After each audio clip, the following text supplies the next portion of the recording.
নমস্কার বন্ধুরা, কম্পিটিটিভের দুনিয়ায় আপনার প্রত্যেকে স্বাগত এবং আপনার সাথে আছি আমি পর্ণদীপ। আর WBCS প্রিলিমস এবং মেন্সের জন্য আপনারা যদি একেবারে বিগিনার্স হন এবং আপনারা যদি প্রিপারেশন শুরু করতে চান, তাহলে এই বেসিক বইগুলো দিয়ে শুরু করতে পারেন, যার ফলে আপনাদের কিন্তু যে প্রিপারেশান এবং আপনাদের বেসিক সেগুলো অনেক বেশি স্ট্রং হবে। দেখুন, আপনি যদি ডিরেক্টলি লক্ষ্মীকান্তের বই ধরে শুরু করতে চান পলিটি, আপনি যদি রমেশ সিং বা নিতিন সিং হাসানের বই ধরে পলিটি ইকোনমি শুরু করতে চান, পাশাপাশি যদি আপনি স্পেকট্রাম বা বিপানচন্দ্রের বই থেকে হিস্ট্রি শুরু করতে চান, সেক্ষেত্রে কিন্তু আপনার পক্ষে অনেক বেশি মুশকিল হবে এবং সেক্ষেত্রে আপনার যে সাবজেক্টগুলোর প্রতি যে অনীহা তৈরি হয়ে যাবে, আর ভালো লাগবে না এই সাবজেক্টগুলো, কারণ এই সাবজেক্টগুলো কিন্তু বেশ টাফ লাগবে শুধুমাত্র যদি আপনি এই বইগুলো দিয়ে শুরু করেন। তার জন্য আপনাদের কিছু বেসিক বই রয়েছে আপনাদের সাবজেক্টগুলোর বেসিক যে আন্ডারস্ট্যান্ডিং সেইগুলো তৈরি করার জন্য, এবং এই যে বইগুলোর পাশাপাশি এই বইগুলো কীভাবে পড়লে আপনারা এই যে প্রবলেম থেকে বেরিয়ে আসতে পারেন সেগুলো নিয়েও আজ আমরা আলোচনা করব। চলুন শুরু করা যাক। ভিডিওটা প্রথম থেকে শেষ পর্যন্ত দেখুন, তবেই কিন্তু ভিডিওর লাভ সম্পূর্ণ ওঠাতে পারবেন। তো তার আগে WBCS প্রিলিমস এবং মেন্স 2023 এবং পরবর্তী ইয়ারের জন্য আপনারা যদি প্রিপারেশন নিতে চান, এই সমস্ত সাবজেক্টের কম্বাইন্ড এবং ডিটেলস কোর্স যদি করতে চান, তাহলে লিঙ্ক ডেসক্রিপশন বক্সে দিয়ে দেওয়া রয়েছে, ওখান থেকে আপনারা কিন্তু এই কোর্সে জয়েন হতে পারবেন। গুগল ফর্ম দেওয়া রয়েছে, আর সবচেয়ে সর্বনিম্ন প্রাইস 750-তে, ওয়ান টাইম পেমেন্ট করতে হবে। 750-তে আপনারা কিন্তু কমপ্লিট কোর্স পেয়ে যেতে পারেন, লিঙ্ক ডেসক্রিপশন বক্সে দিয়ে দেওয়া থাকবে। আর এই যে ফেসিলিটিগুলো, complete course, mock test, Telegram group, সব কিছু কিন্তু আপনারা এর মধ্যে পেয়ে যাবেন। চলুন শুরু করা যাক। দেখুন, বইগুলো কী কী আমরা এক করে দেখে নেবো একটা সাবজেক্ট ওয়াইজ। দেখুন, আপনারা প্রত্যেকেই জানেন হিস্ট্রিতে জীবন মুখার্জি খুবই ভালো একটা বই বেসিকের জন্য জীবন মুখার্জি এই বইটা আপনার জন্য এনাফ হয়ে যাবে। আপনার প্রিলিমস এবং মেন্সের জন্য ইভেন জীবন মুখার্জির যে অ্যানসিয়েন্ট এবং মেডিভেল হিস্ট্রি অনেকটা কিন্তু কভার করে দেবে। তার পাশাপাশি কিছু ইম্পর্টেন্ট এবং তার পাশাপাশি আরও এক্সট্রা কিছু আপনাকে ডেটা দেখতে হবে। আর মেন্সের জন্য শুধুমাত্র জীবন মুখার্জিতে কাজ হবে না, কিন্তু আপনার যে বেসিক সেটার ডেভেলপমেন্টের জন্য জীবন মুখার্জি কিন্তু আপনাকে অনেকটাই সাহায্য করবে। তো জীবন মুখার্জির বই কিন্তু খুবই বেশি ইম্পর্ট্যান্ট WBCS-এর বেসিক প্রিপারেশনের ক্ষেত্রে, হিস্ট্রির ক্ষেত্রে। তো জীবন মুখার্জিকে কখনোই ভুলবে না, জীবন মুখার্জির বইটা আপনারা পাশাপাশি রেখে দেবেন, সবসময় পাশাপাশি রাখবেন। এবং আপনি যদি বিগিনার্স হন, অবশ্যই কিন্তু এই বইটা দিয়ে শুরু করবেন, তাহলে কিন্তু আপনার বেসিক অনেকটা ইজি হয়ে যাবে। আর আমি লাস্টে একটা বইয়ের নাম বলবো, যে বইটা আপনাকে খুবই বেশি হেল্প করবে যে কোনো এক্সামের ক্ষেত্রে, আর WBCS ক্ষেত্রে তো বটেই, তবে এটা মেন্স ক্লিয়ার করবে না, কিন্তু আপনাকে সাহায্য করবে অনেক বেশি। নেক্সট কোন বই? নেক্সট বইয়ের নাম হচ্ছে জিওগ্রাফির ক্ষেত্রে আপনাকে সাহায্য করবে 9-10-এর NCERT জিওগ্রাফি। দেখুন, আমি এখানে বলতে পারতাম যে 11-12-এর NCERT জিওগ্রাফি, এইগুলো তো আপনাকে পড়তেই হবে। 11-12-এর NCERT জিওগ্রাফি আপনাকে পড়তে হবে। আমি কার্তিক চন্দ্র মণ্ডলকে কখনোই রিকমেন্ড করি না, কারণ এগুলো মনে রাখা কষ্টকর এবং মনে রাখা মানে একেবারে প্রায় অসম্ভবের কাছাকাছি। এরকম ছক আকারে টেবুলার ফর্মে প্রচুর ডেটা দেওয়া রয়েছে, এগুলো কিন্তু মনে রাখা যায় না। তো জিওগ্রাফি আপনার পড়া উচিত 9-10-এর জিওগ্রাফি থেকে বেসিক ক্লিয়ার করার জন্য। ক্লাস 9-এর যে জিওগ্রাফি বই সেগুলো একটু মডিফাই করে আর একটু এক্সট্রা ডেটা দিয়ে সেগুলো কিন্তু ক্লাস 11-এ দেওয়া রয়েছে। তো ক্লাস 9 এবং 10-এর জিওগ্রাফি বই প্রথমে কভার করুন, দেখবেন জিওগ্রাফির বেসিক আপনার কভার হয়ে যাবে।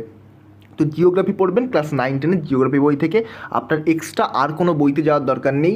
আর পরবর্তীকালে এই বই পড়া হয়ে গেলে জিওগ্রাফির ক্ষেত্রে আপনি ক্লাস 11-12-এর জিওগ্রাফি পড়বেন NCERT থেকে।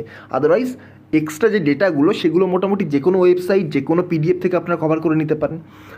আর আপনারা যদি জিওগ্রাফির ক্ষেত্রে বেসিক বুঝতে না পারেন, ম্যাপের মাধ্যমে জিওগ্রাফি পড়তে চান, তাহলে লিঙ্ক ডেসক্রিপশন বক্সে দেওয়া রয়েছে, ওই কোর্সে জয়েন করে নিতে পারেন। ম্যাপের মাধ্যমে কমপ্লিট জিওগ্রাফি কিন্তু কভার করানো আছে আমাদের এই কোর্সের মধ্যে। নেক্সট সাবজেক্ট হচ্ছে পলিটির ক্ষেত্রে আমি রিকমেন্ড করি WBCS ম্যানুয়ালের এই বইটা। পলিটির ক্ষেত্রে WBCS ম্যানুয়ালের এই বইটা রিকমেন্ড করার একটাই কারণ, দেখুন, পলিটি আপনার সবচেয়ে ভালো বই এবং বেস্ট বই WBCS প্রিলিমস এবং মেন্সের জন্য লক্ষ্মীকান্ত। এটা UPSCর জন্য বেস্ট বই, কিন্তু এই যে পলিটির লক্ষ্মীকান্তের এই বইটা, আপনি যদি পলিটির কোনো রকম ধারণা না থাকে, পলিটির স্টোরিটা আপনার যদি জানা না থাকে, সেক্ষেত্রে লক্ষ্মীকান্তের বই আপনার মাথার ওপর দিয়ে যাবে। এবং একবার যখন আপনি 25 দিন ধরে পড়া শেষ করবেন বইটা, তারপরেও দেখবেন আপনার কাছে কোনো তথ্যই নেই, আপনার কাছে কোনো সোর্সই নেই, বা আপনার কাছে কোনো রিসোর্সই নেই এই এতদিন ধরে যেটা পড়লেন।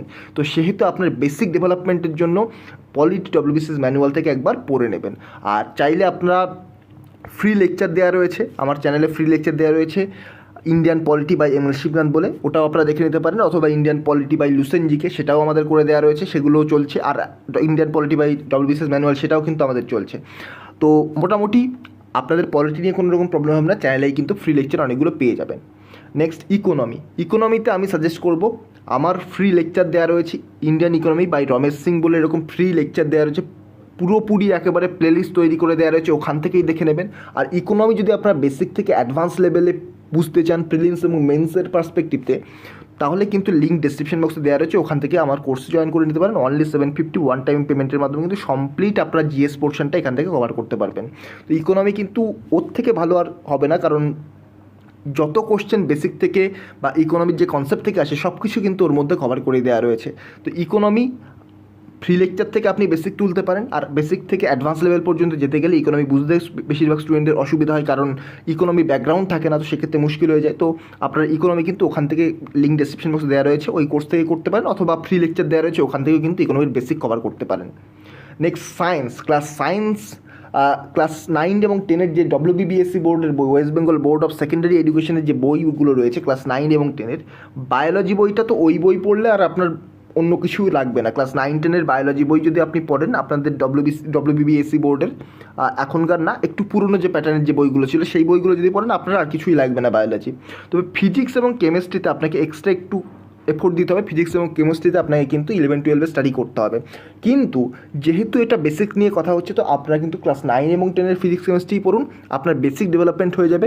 আপনি বেসিকগুলো মানে সায়েন্সের যে বেসিকগুলো সেগুলো আপনি জেনে যাবেন, তারপরে কিন্তু আপনি 11-12-এর বইতে অগ্রসর হতে পারেন। আর আপনারা যদি ক্লাস 11-12-এর ওই অ্যাডভান্স লেভেলেও সায়েন্স যেতে চান, যেটা WBCS মেন্সে কোশ্চেন আসে, WBCS মেন্সে আপনার 9-10 পড়ে কমন পাবেন না, 11-12-এর বই পড়তেই হবে, তাহলে আপনারা আমার কমপ্লিট কোর্স জয়েন করে নিতে পারেন। ওখান থেকেও কিন্তু আপনারা কমপ্লিট সায়েন্স কভার করতে পারবেন, physics chemistry. Next current affairs achievers থেকে কভার করা সবচেয়ে বেটার হবে। রেগুলার কারেন্ট অ্যাফেয়ার্স WBCSর জন্য পড়ার কোনো রকম প্রয়োজন নেই, কারণ WBCS পরীক্ষা হয় প্রতি বছর, মানে 1 বছরের ডিস্টেন্স হয়, কখনো 12 থেকে 14 মাসের ডিস্টেন্স দেখা যায়। তো সেক্ষেত্রে রেগুলার পড়ার কোনো মানেই হয় না। আপনি মাসের শেষে যে অ্যাচিভার্স বেরোয়, সেই মাসের শেষে অ্যাচিভার্সটা একবার দাগিয়ে নিলেন, ইম্পর্টেন্ট পয়েন্টগুলো, কোন কারেন্ট অ্যাফেয়ার্সগুলো ইম্পর্টেন্ট সেগুলো আপনি দাগিয়ে নিলেন, তারপরে আপনি সেগুলোকে একবার রিভিশন দিয়ে দিলেন, তারপরে রেখে দিলেন পরীক্ষার আগে 3 থেকে 4 দিন আগে মোটামুটি, বা 1 সপ্তাহ আগে থেকে অ্যাচিভার্স থেকে বারবার রিভিশন করতে থাকলেন, দেখবেন আপনার মনে থেকে যাবে, পরীক্ষা আপনি অ্যাটেম্প করতে পারবেন।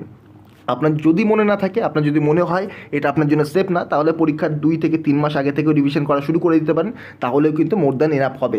আর আমরা PDF প্রতি বছরই লঞ্চ করি, এক্সামের আগে PDF প্রতি বছরই দিয়ে দিই, তো ওখান থেকেও আপনারা কভার করে নিতে পারেন। আর দাগিয়ে নেবেন কোথা থেকে কোনগুলো ইম্পর্টেন্ট, এগিয়ে চলো 2.0 এই চ্যানেলে কিন্তু আপনারা দাগিয়ে নিতে পারেন।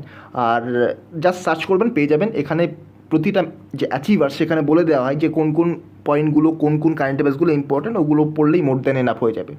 নেক্সট ইংলিশের ক্ষেত্রে কী করা উচিত? ইংলিশের ক্ষেত্রে আপনার ভোকাবুলারির ওপর আলাদা করে জোর দেওয়ার প্রয়োজন নেই, আপনি বেসিক গ্রামারের ওপর জোর দিন, বেসিক গ্রামারের ওপর ফোকাস করুন, নাউন প্রোনাউন পার্টস অফ স্পিচের ওপর, টেন্সের ওপর, স্পেশালি টেন্সের ওপর ফোকাস করুন। এই যে বেসিক যে গ্রামারগুলো সেগুলো বেসিক থেকে শুরু করে দিন, এবং এগুলো যদি আপনি কভার করতে পারেন, একটা মেজর পোর্শন কিন্তু আপনার ইংলিশে তৈরি হয়ে থাকবে। আর তারপরে যদি আপনি টাইম পান তাহলে চেষ্টা করুন প্রতিদিন একটা করে যে কোনো ইংলিশের আর্টিকেল পড়া। এটা পড়লে কী হবে, আপনার রিডিং কম্প্রিহেনশন ডেভেলপ হবে। তার পাশাপাশি আপনি যদি রেগুলার একটা করে আর্টিকেল পড়েন, আপনার ভোকাবুলারি কিন্তু ভালো হতে থাকবে।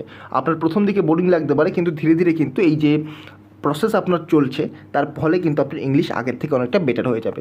এবার আসি স্ট্র্যাটেজিকের ক্ষেত্রে কোনো রকম প্রেশার নেওয়ার দরকার নেই। পরীক্ষার আগে কিছু ইম্পর্টেন্ট স্পেসিফিক আমি বলে দেবো, এই স্ট্র্যাটেজিকের টপিকগুলো করতে হবে। আমি এবারেও বলে দিয়েছিলাম, প্রিলিমসের আগে বলে দিয়েছিলাম যে এই স্ট্র্যাটেজিকের টপিকগুলো করুন, এই যে ইম্পর্টেন্ট এবারে হট টপিক রয়েছে এগুলো করুন। তো একেবারে যে টপিকগুলো বলেছিল প্রায় প্রত্যেকটা টপিক থেকেই কোশ্চেন চলে এসেছিলো এবারে, তো সেরকমই কিন্তু আমি বলে দেবো পরীক্ষার আগে, চিন্তার কোনো কারণ নেই। আর স্ট্র্যাটেজিকে নিয়ে আগে থেকে মাথা ঘামানোর দরকার নেই, কারণ স্ট্যাটিক জিকে হচ্ছে আনসার্টেন, আপনি কমন পেতেও পারেন নাও পেতে পারেন। তো স্ট্যাটিক জিকে কিন্তু আলাদা করে দেখার দরকার নেই, পরীক্ষার আগে স্ট্যাটিক জিকের যে সাবজেক্টগুলো যে টপিকগুলো আছে সেগুলো একবার দেখে রাখবেন। আর আপনি যে জিওগ্রাফি পড়ছেন, আপনি যে সায়েন্স পড়ছেন, আপনি যে হিস্ট্রি পড়ছেন, সব কিছু মিলিয়েই কিন্তু আপনার স্ট্যাটিক জিকের কোশ্চেনগুলো আসে। তো স্ট্যাটিক জিকে নিয়ে এখন থেকে মাথা ঘামানোর দরকার নেই, আগে আপনি যে সাবজেক্ট জিকে সেগুলোর ওপর বেশি করে ফোকাস করুন। নেক্সট ম্যাথামেটিক্স এবং জিআইয়ের জন্য আপনার আলাদা করে কিছুই করতে হবে না, আপনি জাস্ট ডেইলি একটা করে এসএসসি সেকশনাল মক দিন ম্যাথ এবং জিআইয়ের, মোর দ্যান এনাফ হয়ে যাবে। এবং আপনার যদি ম্যাথের বেসিকও জানা না থাকে, আপনি যে মকটা দিচ্ছেন খুব কম নাম্বার পাচ্ছেন, ঠিক আছে, কোনো প্রবলেম নেই, খুব কম নাম্বার পেলেও অত টাফ ম্যাথ কিন্তু WBCS প্রিলিমস ও মেন্সে করা হয় না, তবুও খুব কম নাম্বার পেলেও সেই মকটাকে অ্যানালিসিস করুন। আপনি ধরুন একটা 25 নাম্বারের 25টা কোশ্চেন থাকে এসএসসির মক, সেখানে 25টা কোশ্চেন সলভ করছেন, 25টা কোশ্চেন সলভ করলে এর মধ্যে দেখবেন 20 থেকে 22টা টপিকের ওপর এই 25টা কোশ্চেন করা হয়, বা 18 থেকে 20টা টপিকের ওপরেই কিন্তু এই 25টা কোশ্চেন করা হয়। আপনি যদি একটা করে মক রেগুলার দেন, আপনার 18খানা টপিক কিন্তু উঠে যাবে, আর একটা করে পোর্শন, এক একটা টপিকের একটা করে পোর্শন উঠে যাবে। আর আপনার শুধুমাত্র মক দিলে হবে না, মকটাকে অ্যানালিসিস করে সেই প্যাটার্নটাকে, সেই অঙ্কের প্যাটার্নটাকে, সেই ম্যাথের প্রবলেমের যে প্যাটার্নটা সেটাকে কিন্তু শিখে রাখতে হবে।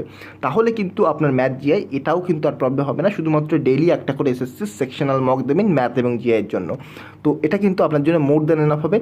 আর WBCS ম্যানুয়াল, এই বইটা আমি রিকমেন্ড করি সবসময়, এই বইটা সাথে রাখবেন। কারণ যখন আপনার ওয়ান ডে যে কোনো এক্সাম বলতে ধরুন এসএসসি CHSL এর prelims one day exam, WBCS prelims one day exam, এই টাইপের এক্সামের আগে পড়ার খুব একটা বেশি কিন্তু টাইম পাওয়া যায় না। তো লাস্ট 2 দিন বা লাস্ট 2 থেকে 3 দিন রিভিশনের জন্য এই বইটা খুবই হেল্পফুল। তাছাড়া কোনো টপিক যদি আপনি বুঝতে না পারেন, খুব সহজ ভাষায় দেওয়া রয়েছে WBCS ম্যানুয়াল। এখান থেকে আপনি মোটামুটি পলিটিটা খুব বেসিকটা তুলে রাখতে পারবেন, পলিটির যে বেসিক বই থেকে কভার করতে পারবেন। আর যদি আপনাদের কোর্সের প্রয়োজন হয়, লিঙ্ক ডেসক্রিপশন বক্সে দেওয়া রয়েছে, এখান থেকে কিন্তু কমপ্লিট কোর্স জিএসের পেপারের ওপর ম্যাথ বাদ দিয়ে বাকিগুলো কিন্তু আপনারা সব কিছুই পেয়ে যাচ্ছেন এই কোর্সের মধ্যে। তো এই ছিল আজকের ভিডিও। নেক্সট ভিডিওতে আপনার সাথে আবার দেখা হচ্ছে। Thank you.